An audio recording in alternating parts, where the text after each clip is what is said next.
Navsari live 24/7 માં આપનું સ્વાગત છે। જેતપુર ખાતે યોજાયેલ ભાજપના સંમેલનમાં ભાજપના ધારાસભ્ય મહેન્દ્ર પાટલિયાએ આપેલ નિવેદન મામલે કોંગ્રેસના પૂર્વ ધારાસભ્ય લલિત વસોયાએ આપી પ્રતિક્રિયા। મહેન્દ્ર પાટલિયાએ જાહેર મંચ પરથી કહ્યું હતું કે કોંગ્રેસને સ્થાનિક સ્વરાજની ચૂંટણીમાં ઉમેદવાર ન મળ્યા ત્યારે અમે કોંગ્રેસની ઉમેદવાર આપ્યા છે।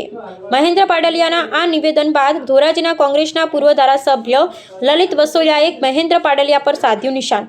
આવા નિવેદનોના લીધે લલિત વસોયાએ મહેન્દ્ર પાટલિયાને માનસિક અસ્થિર ગણાવ્યા। મહેન્દ્ર પાટલિયાએ આડકતરી રીતે ભાજપ સાથે ગદ્દારી કરી હોવાના પણ લલિત વસોયાએ કર્યો આક્ષેપ। ભાજપે મહેન્દ્ર પાટલિયાના નિવેદન પર પગલાં લેવા જોઈએ।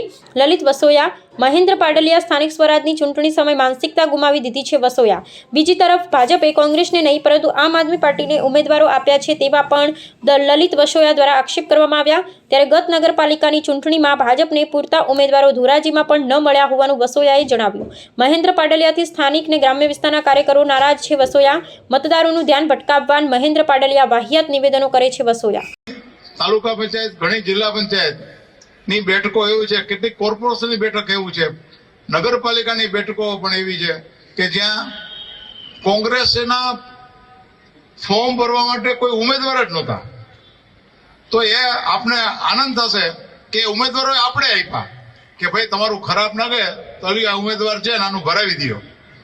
ગઈકાલે જેતપુરની અંદર ભારતીય જનતા પાર્ટીના એક કાર્યક્રમમાં ધોરાજીના ધારાસભ્ય મહેન્દ્રભાઈ પાટલિયા જે રાજકીય રીતે બફાટ કરે છે કે કોંગ્રેસ પાર્ટીને ક્યાંય ઉમેદવારો મળતા નથી, કોંગ્રેસ પાર્ટીની આબરૂ સાચવવા માટે અમે ઉમેદવારો આપી છીએ, એ નિવેદન બાબતે મારે કહેવું છે કે ધોરાજી ઉપલેટા ભારતીય જનતા પાર્ટીના કાર્યકર્તાઓને આગેવાનો એમ કહી રહ્યા છે કે અમારા ધારાસભ્યની માનસિક સ્થિતિ બરાબર નથી, માનસિક રીતે અસ્વસ્થ છે, એને શું બોલવું, ક્યારે શું બોલવું એની પણ ભાન નથી, કાર્યકર્તા કે આગેવાનોના નામ પણ ભૂલી જાય છે।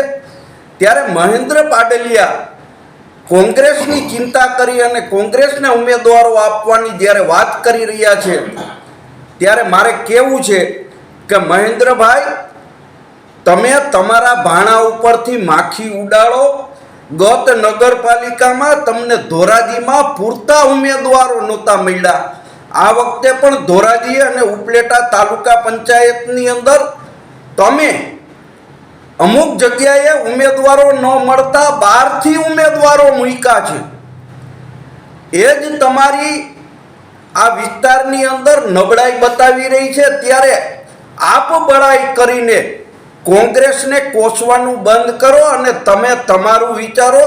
તમારી શું સ્થિતિ છે એ આવતા દિવસોની અંદર તાલુકા પંચાયત, જિલ્લા પંચાયતની ચૂંટણીમાં ધોરાજી ઉપલેટાની પ્રજા તમને જવાબ દેવાની છે।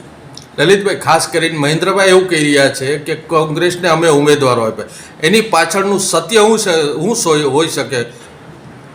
મહેન્દ્રભાઈ ને ક્યારે શું બોલવું એને જ્ઞાન કે ભાન નથી,